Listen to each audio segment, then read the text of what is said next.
Hi everyone, welcome back to my channel. కథ పేరు అగ్ని పరీక్ష, ఎపిసోడ్ 5. రచయిత డి కామేశ్వరి గారు. ఇక కథలోకి వెళ్తే, స్టాప్ ఇట్, ఆపండి, మీకెంత ధైర్యం నా గురించి ఇలా మాట్లాడడానికి? ఆవేశంతో అన్నాను. మాటలు తడబడ్డాయి. మీరిలాగే ఇంకా మాట్లాడితే ఐ డోంట్ స్పేర్ యూ, చాలా తీవ్రంగా అన్నాను. ఏం ఉన్నమాట అంటే ఉలికెక్కువని? నీవే అన్నావుగా బాయ్ ఫ్రెండ్స్ ఉన్నారని. ఏం చేస్తావేమిటి అన్నాను. మాటల్లో నిజమెంతో హాస్యమెంతో గ్రహించలేని మీలాంటి వారితో హాస్యం ఆడడం నాదే తప్పు. ఫ్రెండుకి ప్రియుడికి తేడా తెలియని మీలాంటి వారితో అలా అనడం తప్పే. ఓహో, హాస్యం అంటే నమ్మడానికి నేనేం తెలివి తక్కువ వాడిని కాను. సరే, నేను రోజు ఒక బాయ్ ఫ్రెండ్స్తో తిరిగాను, లవ్ అఫైర్లు జరిపాను. అన్నీ తెలిసిన మీరు మరి నన్నెందుకు చేసుకున్నారో తీక్షణంగా నిలేసి ప్రశ్నించాను. ఏదో ఎర్రగా బుర్రగా ఉన్నావని మా వాళ్ళు ఊరికే చెప్తుంటే సరే అన్నాను. మళ్ళీ వక్రపు నవ్వు. సరే, నా అందం కావాల్సి చేసుకున్నారు, మరింక నా గుణం చూడకండి. ఇదిగో, ఇన్నాళ్ళు ఏ విధవేషాలేసినావో నాకు తెలీదు, కానీ ఇప్పుడింక నా భార్యవి. పిచ్చి వేషాలేస్తే మాత్రం ఊరుకోను తెలుసా? అందగత్తనని విర్రవీగకుండా అందరి ఇళ్ళల్లాగా ఇంట్లో పడుండాలి తెలుసా? ఆ క్షణంలో నా మనోభావాలు చెప్పడానికి మాటలు చాలవు రాజేష్ గారు. మొదటి రాత్రి ఇలా మాట్లాడిన భర్తని ఏ భార్య అయినా ప్రేమించి గౌరవించగలదో నాకు తెలియదు కానీ ఆ రోజున నేను ఆయన్ని ఎంత ద్వేషించానో నేను చెప్పలేను. నా కలలన్నీ కళ్ళలైపోయాయని ఎంత మూగగా రోధించానో ఆ భగవంతుడికే తెలుసు. నా అందమే నాకు శత్రువు అయిపోయింది. రాజేష్ గారు, ఆ రాత్రే కాదు, ఈ 3 ఏళ్లుగా ప్రతి రాత్రి నాకు కాళ్ళరాత్రే. ఏ అనుభూతులు స్పందనలు లేకుండానే కట్టుకున్న భర్తని కాదనే వీలు లేక వల్లప్పగించాను. నా మనసు మొదటి రాత్రి స్పందనలు మరిచి బండబారింది. ఇలాంటి సున్నిత సమస్యని ఎవరితోనూ చెప్పుకోలేకపోయాను. నా భర్త ఇలా మాట్లాడేవాడు, నన్నిలా అవమానించాడు, ఇలా మాటలతో హింసించాడు, ఇలా నా మీద అనుమానపడ్డాడని ఎవరితోనూ కన్నవాళ్ళకైనా చెప్పుకోలేని నా ఎమోషనల్స్ ఫీలింగ్స్ అన్నీ నాకు నేనే దిగమింగుకొని కాపురానికి వెళ్ళాను. మొదటి రోజే అతని మొహాన్ని ఈడ్చి తన్ని గదిలోంచి పైకెళ్ళి నలుగురికి ఎందుకు చెప్పలేదా అని తర్వాత ఎన్నిసార్లు అనుకున్నానో. ఎన్నిసార్లు అలా అనుకోవలసిన పరిస్థితి వచ్చిందో చెప్పలేను. ఈ 3 ఏళ్లలో మొదటి రాత్రి అనుభవం మిగతా రాత్రుల అనుభవాల ముందు చాలా స్వల్పం. కాపురానికి వెళ్ళాక గాని ఆయన పూర్తి నిజస్వరూపం తెలియలేదు నాకు. రాజేష్ గారు, ప్రతి సంఘటన, ప్రతి మాట, ప్రతి చర్య నా మీద ఎంతటి ప్రభావాన్ని చూపాయో, నన్నెంతగా ఆయన పట్ల విముఖురాలిగా మార్చాయో చెప్పాలంటే రామాయణం మహాభారతం అంత పెద్దగా అవుతుంది. ఈ 3 ఏళ్లుగా ప్రతి నిమిషం ఈ పెళ్ళెందుకు చేసుకున్నానా అని మనసు ఏడవని క్షణం లేదు. ఏ పాపం చేసి ఇలాంటి మూర్ఖుని పాలపడ్డానో అని వగచని రోజు లేదు. ఆయన మనిషి నిలువెల్లా విషం. ఆయన ప్రతి ఆలోచన వక్రం, ప్రతి మాట వికృతం. ఆయనకి అందరిలా సజావుగా ఆలోచించడం రాదు. ప్రతి చర్యకి విపరీత అర్థాలు, ప్రతి మాటకి అనుమానాలు తప్ప ఆయన కంటికి ఏదీ సవ్యంగా కనబడదు. అనుమానం అనే పెనుభూతం ఆయనకి తోడు నీడ.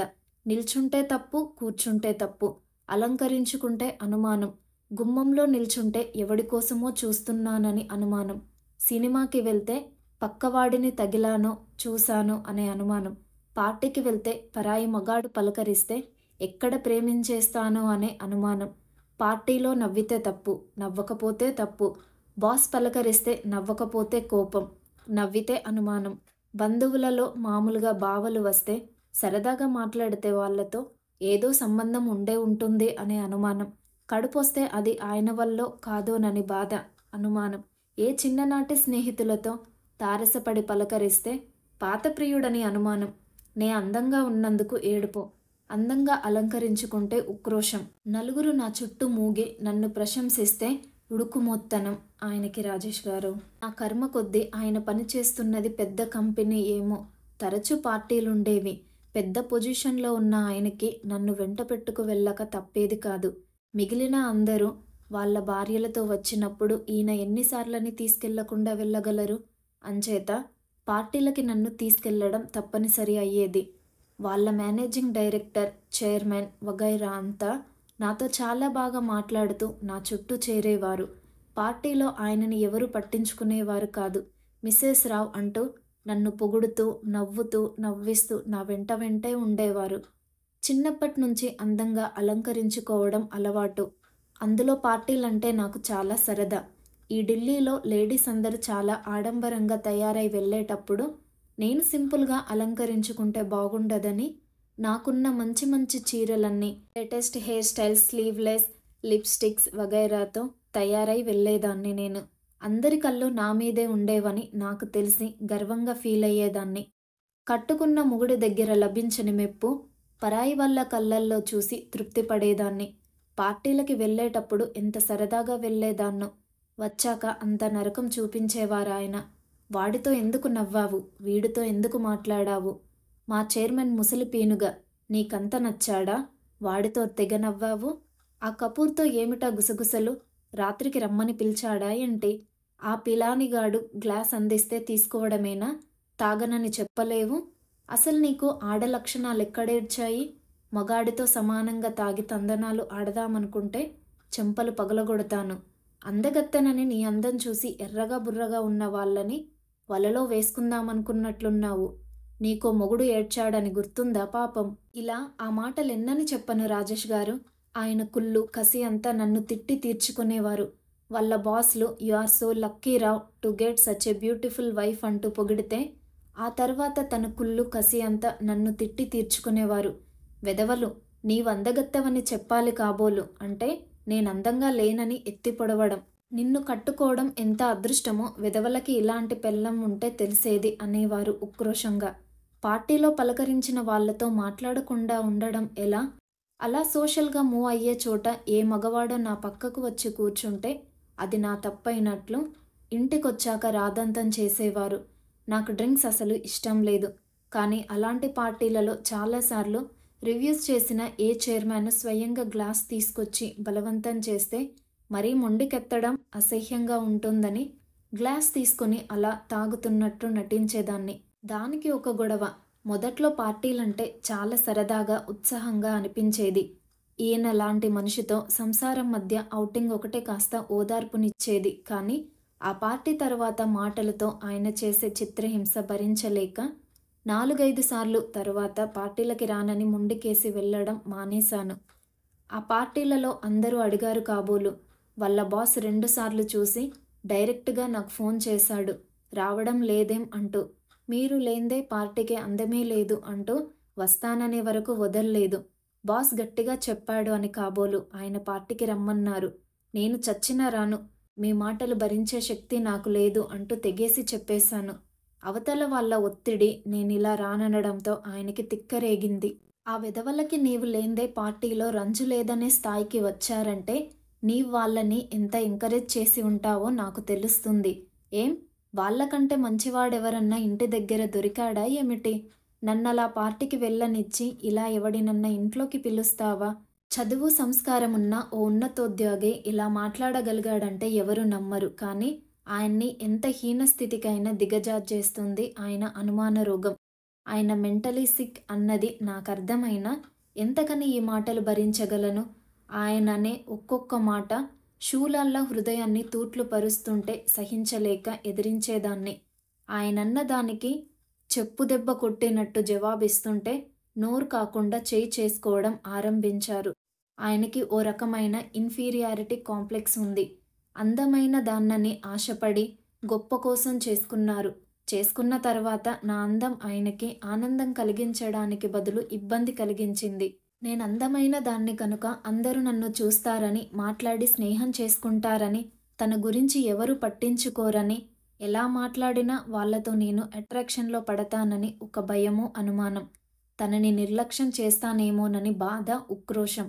తన అనుమానం కోసం నన్ను ఇల్లు వదలకుండా కట్టడి చేసి, గుమ్మం కదలకుండా ఒత్తిడి చేసి పెడితే నేను సహించకుండా ఎదురు తిరిగేదాన్నని కోపం, కసి. నన్నింట్లో కట్టడి పడేయడానికి వీల్లేకుండా తన ఉద్యోగరీత్యా పార్టీలకి వాటికి వెంట పెట్టుకు వెళ్లాల్సి రావడం వల్ల బాధ. ఇవన్నీ కలిసి ఆయన్ని అదో రకం కాంప్లెక్స్లో పడేశాయి. భార్య కదా, తనేం చేసినా పడుండాలి అన్న ఆయన ఊహని నేను ఆమోదించకుండా ఎదురు తిరగడంతో ఆయన అహం దెబ్బతినడం. ఆ కోపం కసి తీర్చుకోవడానికి కూర బాగోలేదు, నీళ్లు చల్లగా తగలబడ్డాయి, షర్టు బటన్ కుట్టి ఏడవలేదేం లాంటి కారణాలు వెతికి తిట్టి నన్ను మాటలతో చిత్రహింస పెట్టి ఆనందించే శాడిస్ట్ మెంటాలిటీ అలవర్చుకుని కొంతవరకు కసి తీర్చుకునేవారాయన. ఆయన మనస్తత్వం రాను రాను నాకు అర్థమైనా ఆయన నీచత్వాన్ని, హేళమైన మాటలని ఆమోదించడం చేత శాంతి సహనం నాలో తగ్గిపోయి ఫలితంగా ఇద్దరం ప్రతిరోజు ఒకరిని ఒకరం ద్వేషించుకుంటూ బ్రతకసాగం. ఆయన అనే మాటలు, విసుర్లు, తిట్లు అన్నీ సహించి 3 ఏళ్ళు ఎలా పడున్నానా అని ఇప్పుడు నాకనిపిస్తుంది. కొత్తలో కొన్నాళ్ళు ఆయన తత్వం అర్థం చేసుకోవడానికి, అర్థం అయ్యాక మారుతారేమోనని ఆశ కొన్నాళ్ళు. తర్వాత కాపురం వదిలి మొగుణ్ణి వదిలి ఎలా వెళ్ళాలి? వెళితే అందరూ ఏమంటారోనని జంకు, బిడియం. ఓ పక్క కన్నవాళ్ళకైనా ఈయన గురించి ఏం చెప్పాలి, ఎలా చెప్పాలి అన్న ఆలోచన కొన్నాళ్ళు. ఇలా రకరకాల ఆలోచనలతో ఏడాది గడిచిపోయింది. ఈలోగా నెల తప్పడం. నా ప్రమేయం లేకుండానే, ఏది ఆలోచించే వ్యవధి లేకుండానే పాప పుట్టేయడం. పాప ఆలనా పాలన మధ్య అట్టె ఇల్లు వదలకపోవడంతో ఆయన అనుమాన రోగం కాస్త తగ్గి పైశాచిక ప్రవృత్తి తగ్గడం జరిగింది. తగ్గిందన్నది నేను కూడా గుర్తించలేనంత బిజీగా పాపతో రోజులు గడిచిపోయాయి. అసలు మనిషి ఒక స్థితికి చేరాక కొన్ని విషయాలు అలవాటై బాధించడం మానేస్తాయేమో. ఒక రకమైన విరక్తి, వైరాగ్యం మనిషిని చుట్టుముడుతుందనుకుంటాను. ఏమిటి మనిషి, నా కర్మ కొద్దీ దొరికాడీ భర్త, నేనేం పాపం చేశానని ఇలా జరిగింది, అందరిలా నన్నెందుకు ఆదరించడు నా భర్త అని కుమిలిపోయేదాన్ని. ఆలోచనలు పాప పుట్టాక అంతగా బాధించడం మానేశాయి. ఇంతే కాబోలు నా అదృష్టం, ఇంతే పెట్టి పుట్టాను కాబోలు. జీవితం అంటే కోరిందల్లా దొరకదు, దొరికిన దానితో సరిపెట్టుకోవాలి కాబోలు. పెళ్ళై పిల్ల పుట్టాక మొగుడిని కాపురాన్ని వదిలిపెడితే ఎవరు హర్షిస్తారు? ఎక్కడికి వెళ్తాను? ఈ పిల్లని ఒంటరిగా ఎలా పెంచుతాను? ఆ కష్టాల కంటే ఏదో మొగుడితో రాజీపడి బతకడం నయమేమోనన్న ఆలోచనలతో బతుకుతో రాజీ పడిపోయాను. ఏదో ఇంట్లో ఆయనతో అట్టే మాటలు పెంచకుండా అంటే ముట్టనట్టుగా ఉంటూ పని పాటలు చూసుకుంటూ పాపతోటి లోకంగా కాలం వెళ్ళదీయడానికి అలవాటు పడ్డాను.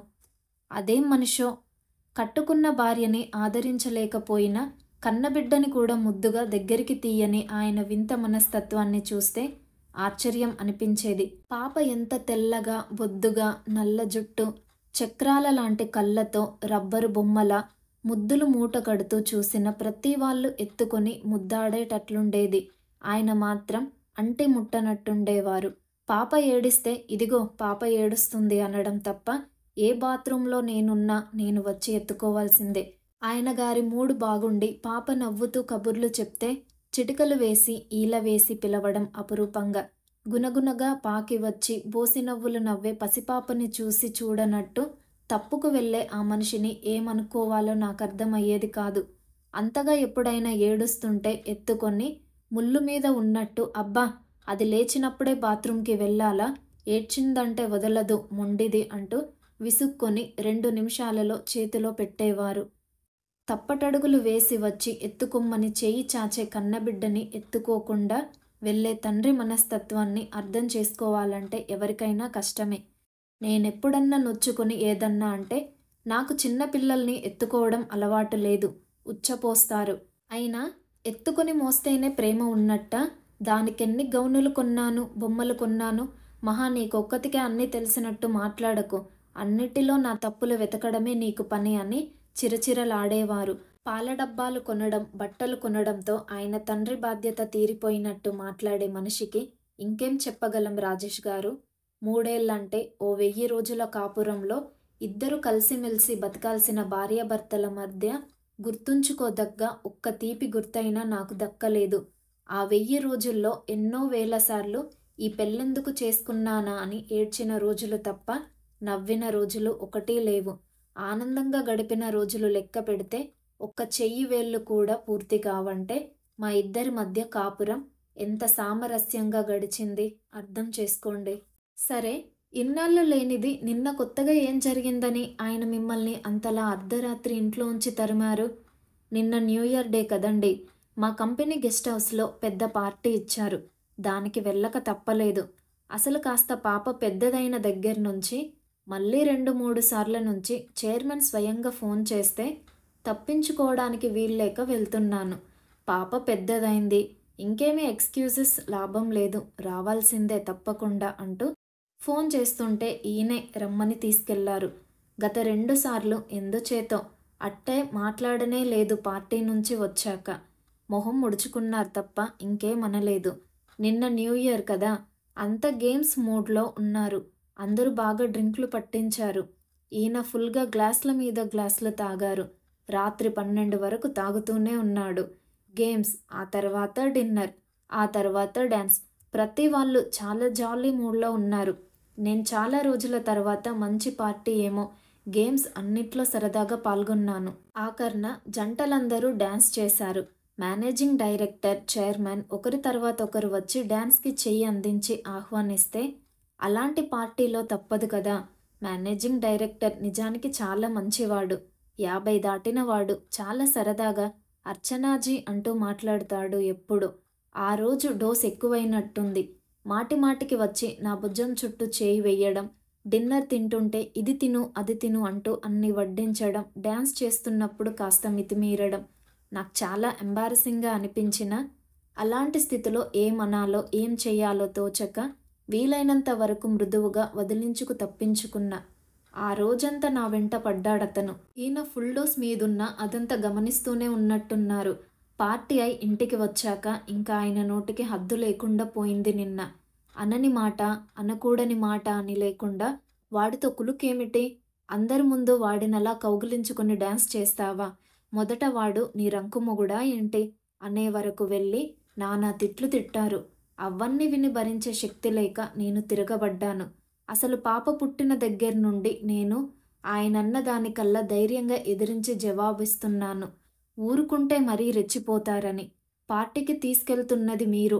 రానంటే మీపై అధికారులు బలవంతం చేస్తున్నారని వస్తున్నాను. పార్టీకి తీసుకెళ్ళి వాడలా, వీడలా అంటే అది నా తప్ప అంటూ నేను ఎగిరాను. మీరొక్క మాట అంటే సహించను. ఇప్పుడే మీరిలా నన్ను హింసిస్తున్నారని మీ చైర్మన్‌కి చెప్పి మీ ఉద్యోగం ఊడబీకిస్తాను. వాళ్ళు మీ బాస్‌లు. వాళ్ళని నిర్లక్ష్యం చేస్తే మీ పట్ల వాళ్ళకి ఇంప్రెషన్ పోతుందని మీ ఉద్యోగం కోసం వాళ్ళని మిమ్మల్ని సహించాను ఇన్నాళ్ళు. మీ ప్రవర్తన అంతా చెప్తే మీ ఉద్యోగం ఊడడానికి అరక్షణం పట్టదు. నన్నిలా అడుగడుగునా హింసించడం ఆపకపోతే నేను చేసేది చేసి చూపిస్తానని గట్టిగా అరిచాను. నా మాటలకి ఆయన మగ అహం దెబ్బతినింది. అసలే కోపిష్టి, దానికి తోడు తాగుడు ఎక్కువైంది. ఇంకేముంది? కట్లు తెగిన కోతిలా గెంతి, నీకెంత పొగరు? ఆడముండవి, నువ్వు నా ఉద్యోగం ఊడబీకిస్తావా? నీకెంత పొగరు? నీ అందం చూసుకొని కదూ ఈ బుర్ర తిరుగుడు. యాసిడ్ పోసి నీ మొహం కాలుస్తాను. పో ముండా.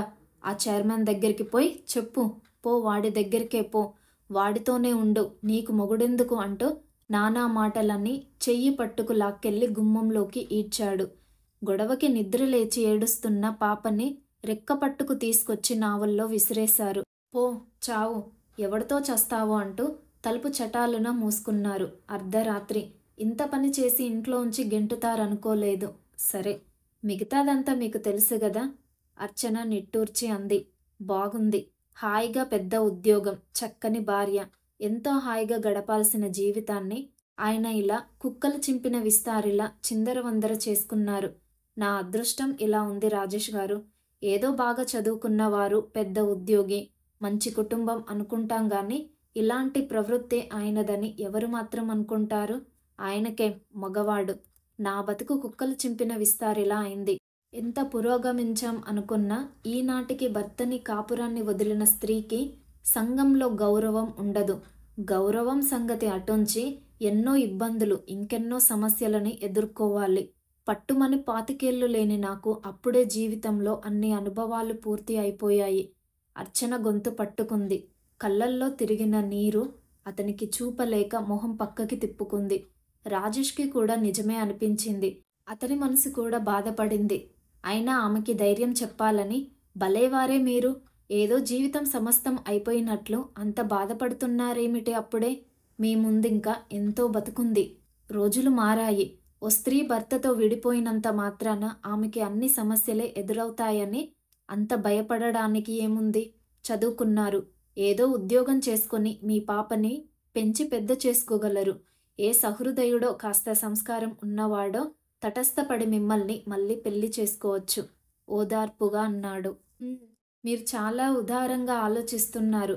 ఈ దేశంలో ఓసారి పెళ్ళైన ఆడదాన్ని, అందులో పిల్ల తల్లిని పెళ్లాడడానికి వచ్చే మగవారు ఎవరండి బాబు? విరక్తిగా నవ్వి అంది. ఎందుకు రారండి? మనుషులలో మార్పు వస్తుంది. అందరూ మీరనుకున్నంత కుసంస్కారంగా ఆలోచించరు. మీరు రెండో పెళ్ళి అయినా మీ అందం చూసి లేక మీ ఉద్యోగం చూసి ఆశపడి వచ్చే వాళ్ళుండరంటే నేను నమ్మను. సర్లేండి, ఇప్పుడు ఆ మాటలు అప్రస్తుతం. ఇప్పుడసలు నేనేమీ ఆలోచించే స్థితిలో లేను. ఇంటికెళ్ళాలి. మా వాళ్ళని కన్విన్స్ చెయ్యగలగాలి. వాళ్ళు నేనిలా రావడంతో తప్పు లేదని నమ్మాలి. నాకంటూ ఓ దారి దొరికే వరకు ఆదుకోవడానికి సిద్ధపడాలి. నాకంటూ ఏదో ఉద్యోగం దొరికి పాపని పెట్టుకు ఉండాలి. చాలా చాలా రోజులు పడుతుంది. ఇవన్నీ జరగడానికి లేక అటు ఇటు అందరు కలిసి నన్ను తిట్టి ఆయనని మందలించి కాపురానికి పంపిస్తారో? అందరి మాటలకి ఎదురు చెప్పలేక మళ్ళీ బలిపశువు మాదిరి ఇక్కడికి వస్తాను. రేపన్నది ఎలా ఉంటుందో ఆలోచించలేకపోతున్నాను. ఆలోచించకండి. అనవసరంగా మీరెక్కువగా ఆలోచిస్తున్నారు. కాలానికే వదిలేయండి.